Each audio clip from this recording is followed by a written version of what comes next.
जो इसमें डिस्कस करेंगे वो डिस्कशन के लिए क्या है, force and resolution of forces. पहले ध्यान से सुन लेना, उसके बाद जब मैं लिखवाऊंगा तो आप उसको लिख सकते हो। सबसे पहले फोर्स का मतलब क्या होता है। हिंदी में अगर हम बात करेंगे तो फोर्स को क्या बोलते हैं, बल बोलते हैं, इतना पता है सभी को। और जब हम फोर्स को डिफाइन करते हैं ना, तो फोर्स को डिफाइन कैसे करते हैं कि फोर्स पुश और पुल है।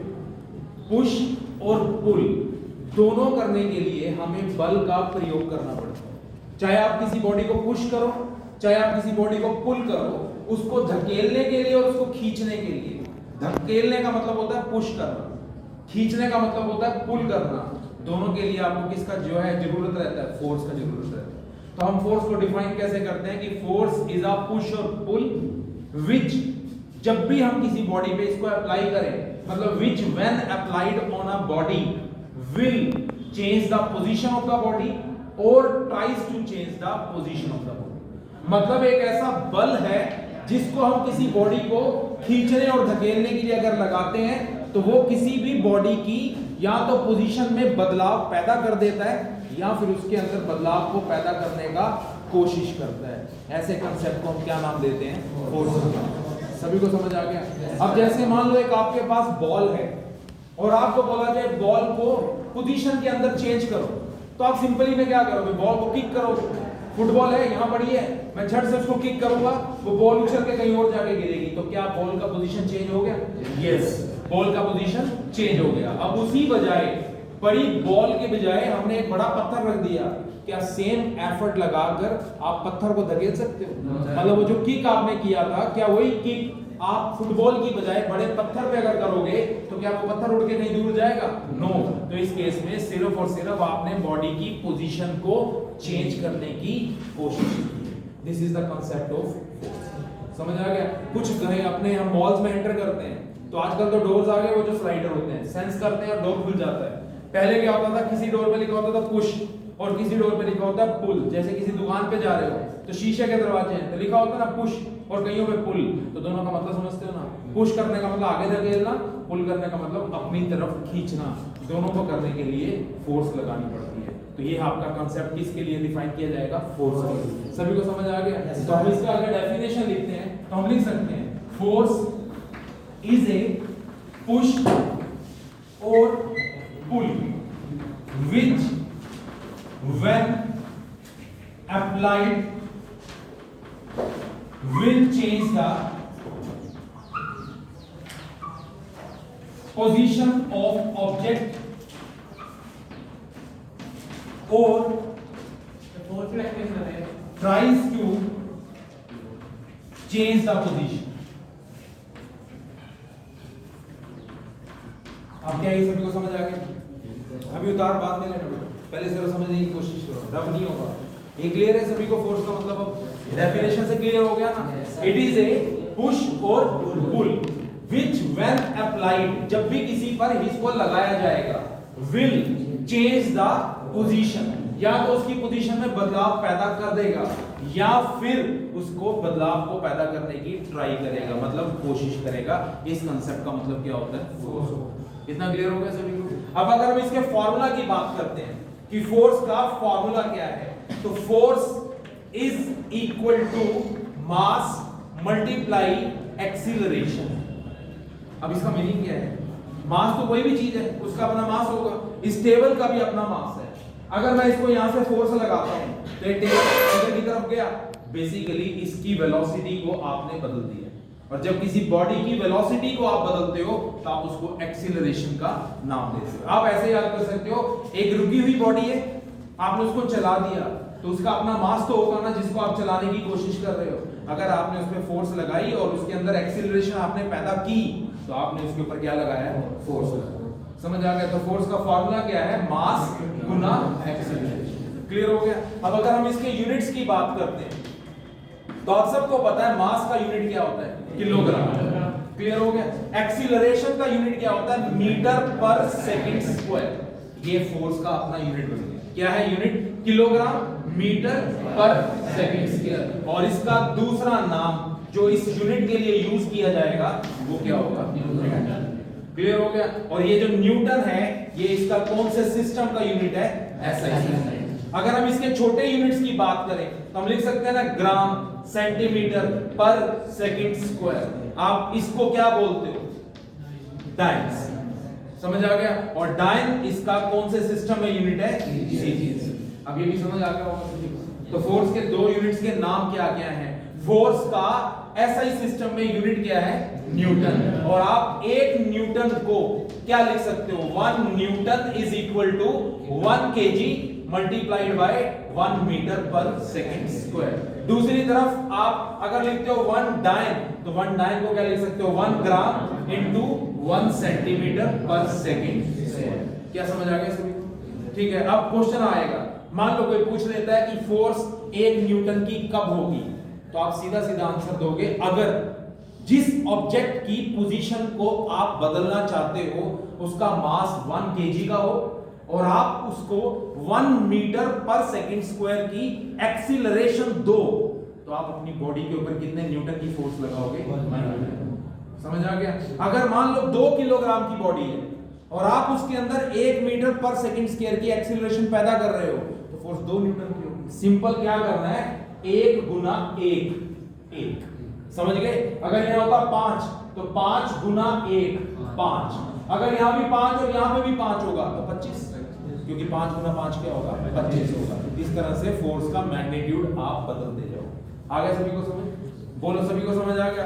अब अगर मैं एक क्वेश्चन पुट अप करूं, एक बॉडी का मास 10 किलो है और आप उस बॉडी के अंदर 10 मीटर पर सेकंड स्क्वायर की एक्सीलरेशन पैदा कर रहे हो, तो आपकी फोर्स कितने न्यूटन की है? 100 न्यूटन। अब बताओ सभी को समझ आ गया? This is the concept of force. Clear? अगर इसी की बजाय आपको बोला जाए कि बॉडी का मास ग्राम में है और बॉडी का मास 5 ग्राम है और आप उसको जब फोर्स लगाते हो तो आप उसके अंदर 1 मीटर पर सेकंड स्क्वायर का एक्सीलरेशन पैदा कर रहे हो, तो आपकी डायंस के अंदर फोर्स कितनी होगी? 5 ग्राम 1 मीटर की एक्सीलरेशन 1 सेंटीमीटर की, तो 5 गुना 1 कितना हो जाएगा? 5। ये भी फोर्स का यूनिट बनेगा। तो ये सभी को समझ आ गया? पेपर में नहीं आएगा बट आपको पता होना चाहिए। इतना क्लियर हो गया सभी को? अब नेक्स्ट कांसेप्ट, ये तो क्लियर हो गया फोर्स क्या चीज है, फोर्स क्या है, फोर्स के यूनिट्स क्या हैं। आई थिंक सभी को समझ आ गया होंगे। अब हम इसके अंदर बात करेंगे कि फोर्स जब हम किसी बॉडी पे लगाते हैं तो उस बॉडी का हम फोर्स लगाने के बाद क्या बदलते हैं, जिसको मैंने पोजीशन का नाम दिया हुआ। याद रखना उस कंसेप्ट का मतलब होता है इनर्शिया। क्या मतलब होता है?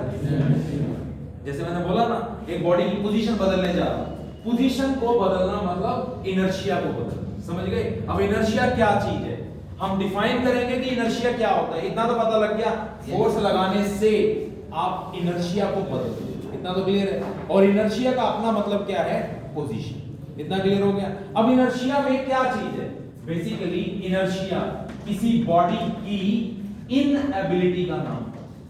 इनएबिलिटी का मतलब जिसके पास अपनी क्षमता नहीं, तो इनएबिलिटी का मतलब क्या है?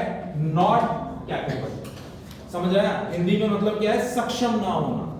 किस चीज में सक्षम ना होना, वो इनर्शिया बनेगा। अब जैसे एक बॉडी आप चला दी तो वो अपने आप को रोक नहीं सकती, क्योंकि ये न्यूटन कहता है। न्यूटन कहता है अगर कोई बॉडी चल रही है तो वो चलती रहेगी, अगर वो रुकी हुई है तो रुकी रहेगी, जब तक आप उसको चलाने के लिए या रोकने के लिए बल का प्रयोग नहीं करो। आया समझ कंसेप्ट? तो एक बॉडी के पास अपनी क्षमता नहीं है, किस चीज की? अपने आप को रोकने की क्षमता नहीं, अपने आप को खुद से चलाने की क्षमता नहीं है, और अपने आप को खुद से दिशा परिवर्तित करने की भी क्षमता नहीं है। तो बेसिकली ये बॉडी के इनर्शिया है। ये बॉडी के क्या है? इनर्शिया। अगर वो खुद को चला नहीं सकती तो वो उसका इनर्शिया ऑफ रेस्ट है। कौन सा इनर्शिया है? रेस्ट। रेस्ट का मतलब होता है समय के साथ अपनी पोजीशन को बदल ना पाना, इसको रेस्ट बोलते हैं। अगर वो खुद को रोक नहीं सकती है तो वो इनर्शिया ऑफ मोशन है, क्योंकि वो लगातार चलती जा रही है। और अगर वो दिशा नहीं बदल सकती तो वो इनर्शिया ऑफ डायरेक्शन है। समझ आ गया? तो एक बॉडी के अंदर कितनी तरह के इनर्शिया हैं? 3। Inertia of rest, inertia of motion, inertia of direction. अगर इनमें से किसी भी इनर्शिया को खत्म करना है तो क्या लगाना पड़ेगा? समझ आ गया? अगर आपके फोर्स लगाने से उसका इनर्शिया खत्म हो जाता है तो आपने पोजीशन को चेंज कर दिया, और अगर आपकी फोर्स लगाने से इनर्शिया नहीं बदला तो आपने सिर्फ बदलने की कोशिश की। आपका कांसेप्ट है, बताओ सभी को समझ आ गया? अब एक दीवार है, क्या दीवार के पास खुद की क्षमता है अपने आप को चलाने की? तो उसके पास इनर्शिया हुआ। जब आप उस पे बल का प्रयोग करोगे, फोर्स लगाओगे, तो क्या आप दीवार की पोजीशन बदल सकोगे? नो। इसका मतलब सिर्फ उस केस में आपने ट्राई किया। समझ आ गया सभी? पर अगर एक बॉल है और बॉल को आपने किक किया तो बॉल चली गई, कुछ दूर जाके वो रुक भी गई, तो इसका मतलब आपने उसकी बॉडी की पोजीशन को बदल दिया। तो ये है आपका इनर्शिया। समझ आ गया? तो इन दो वर्ड्स का मतलब समझ गए? इनएबिलिटी का मतलब इनर्शिया, सक्षम ना होना इनएबिलिटी का दूसरा नाम है, नॉट कैपेबल, और इसको भी क्या बोलते हैं? इनर्शिया। तो ये इनर्शिया कितने टाइप्स का है? 3। फर्स्ट टाइप कौन सी है? Inertia of rest. Second type कौन सी है? Inertia of motion. और थर्ड टाइप कौन सी है? Inertia of direction. बताओ समझ आ गया सभी को? कोई डाउट इस चीज में? किसी को कोई डाउट नहीं है ना? तो मेरे ख्याल से फोर्स का मतलब समझ आ गया होगा सभी को समझ आ गया फोर्स क्या चीज है। फोर्स किसके अंदर आएगी? या तो पुश या फिर पुल, ये दो वर्ड्स हैं। जब भी ये किसी ऑब्जेक्ट पे लगाए जाएंगे तो या तो बॉडी की पोजीशन चेंज होगी या फिर आप उसकी पोजीशन को चेंज करने की कोशिश करोगे। ये पोजीशन का बदलाव किस पे डिपेंड करता है? इनर्शिया। इनर्शिया कितनी तरह का है? 3 का, रेस्ट का, मोशन का और डायरेक्शन का। अगर आप किसी बॉडी, रुकी हुई बॉडी को चलाते हो तो आप फोर्स का प्रयोग करोगे। अगर आप एक चलती बॉडी को रोकते हो तो आप फोर्स का प्रयोग करोगे। और अगर आप किसी सीधी चलती बॉडी को मोड़ देते हो तो भी आप फोर्स का प्रयोग करोगे। अब मैं एक बॉडी को मतलब रुकी हुई थी, ये टेबल रुका हुआ है ना, ये चलाना शुरू कर दिया तो मैंने इसका इनर्शिया खत्म कर दिया। समझ आ गया? एक बॉल मेरी तरफ आ रही थी, क्रिकेट खेल रहे हैं तो बॉलर, जब बैट्समैन ने बॉल को छक्का मारा, चौका मारा, कुछ भी, मैं फील्डर था तो बॉल मेरी तरफ आ रही थी, मैंने उस बॉल को रोक दिया तो मैंने उसका मोशन का इनर्शिया खत्म कर दिया। गाड़ी चला रहा था, सीधी सड़क थी, स्पीड दे रखी थी, आगे मोड़ आया, मोड़ काटने के लिए स्टीयरिंग तो घुमाना पड़ेगा ना, और स्टीयरिंग पे फोर्स का प्रयोग तो करना पड़ेगा। ये इनर्शिया ऑफ डायरेक्शन। समझ आ गया सभी? फोर्स के यूनिट्स कितने हैं? 2। बड़ा यूनिट कौन सा है? न्यूटन। छोटा यूनिट कौन सा है? डायन। एक न्यूटन कितने के बराबर है? 1 kilogram multiply 1 metre per second. और एक डायन कितने के बराबर है? 1 ग्राम। सबसे फाइनल फोर्स के टॉपिक में रिलेशन, और वो रिलेशन क्या है? अगर आपको कोई पूछता है what is the relation between newton and dyne, तो आपका आंसर होगा 1 newton is equal to 10⁵ times. और ये हम प्रूव कर चुके हैं कि 1 न्यूटन में कितने टाइम्स होते हैं? 10⁵ 5 टाइम्स। अब बताओ सभी को समझ आ गया फोर्स का?